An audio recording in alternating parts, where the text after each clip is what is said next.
안녕하세요. 잡시광입니다. 얼마 전 대만 해협에서 미 해군과 중국 함정이 충돌 직전까지 가는 사태가 벌어지면서 미중 간의 갈등이 격화되고 있습니다. 지난 5월 3일 중국 인민해방군 군함은 대만 해협에서 미 해군 구축함 선수를 가로질러 150m 앞까지 접근하는 위협적인 장면을 연출했습니다.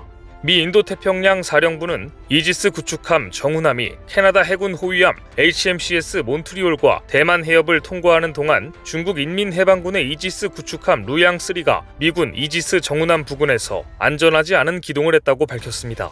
중국 군함이 미 해군 구축함의 좌현을 추월해 선수를 가로질러 접근했고, 미 구축함은 충돌을 피하기 위해 10노트로 속력을 낮추자 중국 군함이 미 구축함의 우현에서 좌현으로 선수를 두 번째로 가로지른 뒤 미 구축함의 좌현 선수 쪽에 머물렀습니다.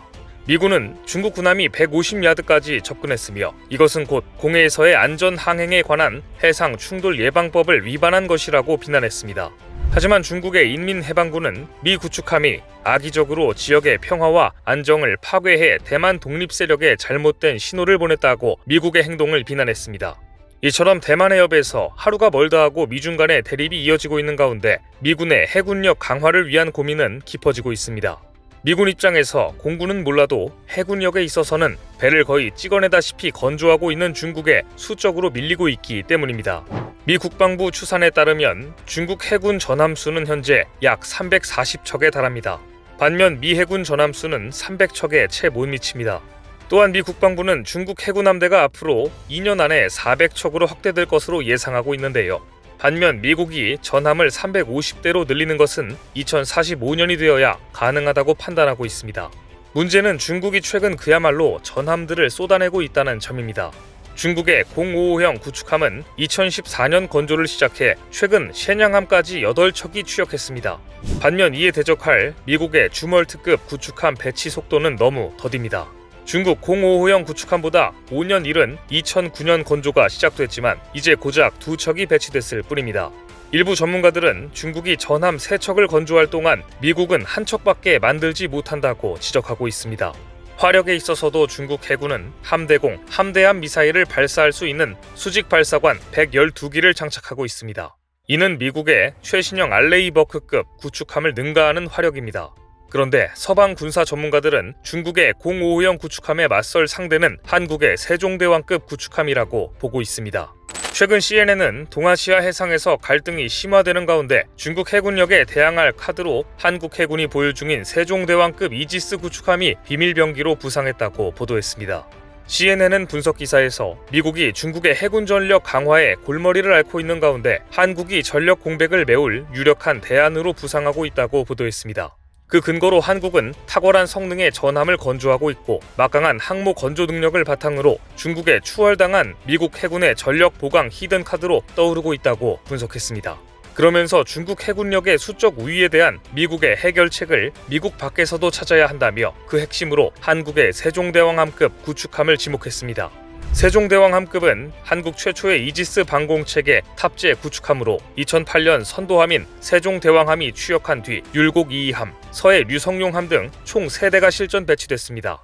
이지스는 해상전은 물론이며 고성능 레이더와 중장거리 대공 미사일 등 첨단 장비를 이용해 적의 육상 및 전력까지 무력화시키는 통합 전투체계입니다. 실제 배수량 1만에서 1만 2천 톤급 세종대왕함급 구축함은 중국의 055형 구축함보다 약간 작지만 128개의 함대공, 대잠, 순항 미사일 등 더 강력한 화력을 보유하고 있습니다. CNN은 미국이 중국을 견제하기 위해서는 중국과 지척인 한국에서 함정을 구매하거나 이들 국가 조선소에서 미국이 설계한 함정을 건조하는 것이 중국과의 함정 건조수 격차를 좁히는 가장 효율적인 방법이 될 수 있다고 지적한 것입니다. 걸림돌은 미국의 법입니다. 현재 미국 법률은 아무리 동맹국이라 할지라도 안보 우려와 자국 조선 산업을 보호해야 한다는 명분으로 외국에서 건조된 함정을 구매하거나 해외에서 함정을 건조하는 것을 금하고 있기 때문입니다. 전문가들은 미국이 장차 치러질지 모르는 중국과의 해전에서 우위를 점하기 위해서는 이 법을 재고해야 할 때가 됐다고 조언하고 있습니다. 이 법을 고치고 동맹국에서 함정을 더 건조해야 하는데 그 대안으로 한국이 떠오르고 있는 것입니다. 군사 전문가인 호주 미 연구소 연구위원 블레이크 허징어는 이렇게 말했습니다. 한국은 제 시간에 예산 안에서 고품질의 선박을 건조한다. 이 두 가지 장점은 이미 미국이 잃어버린 능력이다. 미국의 선박 건조 능력을 확대할 동안 한국의 조선소를 통해 그 공백을 메우는 것을 검토해야 한다는 이야기입니다. 중국의 해군력에 긴장하는 나라는 미국 외에도 또 있습니다.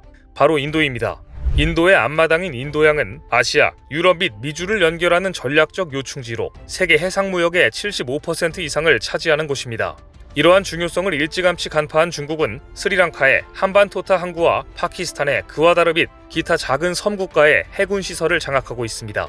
스리랑카는 이미 중국 선박이 항구로 오는 것을 거부할 수 없는 입장이 돼버렸습니다. 또한 개방된 인도양의 영구적인 입지를 구축하기 위해 항공모함을 대량으로 인수하는 계획을 수행하고 있습니다. 중국은 현재 2개의 항공모함을 보유하고 있습니다. 세 번째 항공모함은 건조 중이며 네 번째 항공모함도 계획 중입니다. 전문가들은 중국이 4척의 항공모함을 보유하게 되면 그중 한 척을 인도양에 주둔시킬 것으로 예상하고 있습니다. 이러한 도전에 가장 예민하게 반응하면서 항공모함을 원하는 나라가 바로 인도입니다. 인도에는 현재 2척의 항공모함이 있지만 중국의 해군력에 대응해 더 많은 항공모함을 건조하고 싶어합니다. 그리고 그 대안으로 한국이 급부상하고 있습니다. 중국의 해상 영향권에 대한 욕심은 정말 혀를 내두를 수준이기 때문입니다. 중국은 베트남, 인도네시아, 말레이시아, 필리핀으로 이어지는 남중국해에 U자 형태로 9개의 선, 즉 9단선을 긋고 선 안쪽 90%가 자국 영해라고 주장하고 있습니다. 여기에 관련된 나라들로서는 기가 찰 노릇입니다. 특히 미국과 동맹관계를 강화하는 필리핀과 충돌이 잦은 상황입니다. 중국군은 지난 2월 6일 남중국해의 필리핀 해역인 세컨드 토머스 암초 지역에서 식량과 군용물자 보급 작업을 지원하던 필리핀 선박을 향해 무기급 레이저를 쏘아 갈등을 촉발하기도 했는데요. 이처럼 중국이 해군력을 본격적으로 확대하고 위협적인 군사행동을 보이면서 미국은 물론 태평양 연안국들의 해군력 증강이 눈에 띄게 늘었습니다. 그리고 이것은 한국 조선업계 특수선 분야의 새로운 수주 기회가 되고 있습니다. 이런 분위기 속에 가장 먼저 한국을 향해 러브콜을 보낸 나라는 캐나다입니다. 캐나다가 약 58조 원을 들여 구형 수남 잠수함 교체 사업을 추진 중이기 때문입니다. 전체 사업비의 30에서 50%가 선박 획득 비용으로 추정되는데 미국과 유럽산 잠수함 가격은 한 척당 3조 원이 넘어 한국이나 일본산 잠수함 도입이 유력하다는 것이 업계 분석입니다.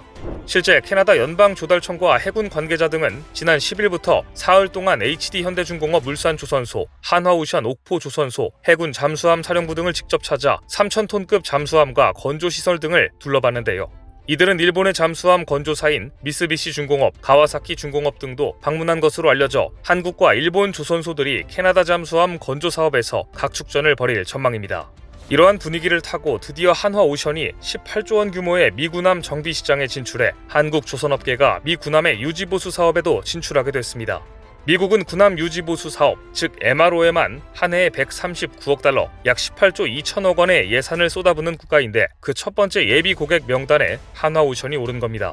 군함 MRO 사업은 수상함, 잠수함 등 특수선 수리와 정비 전 주기를 관리하는 사업인데요. 새로운 배를 만드는 일은 규모가 크지만 시장 변동에 따라 부침을 겪기 마련입니다.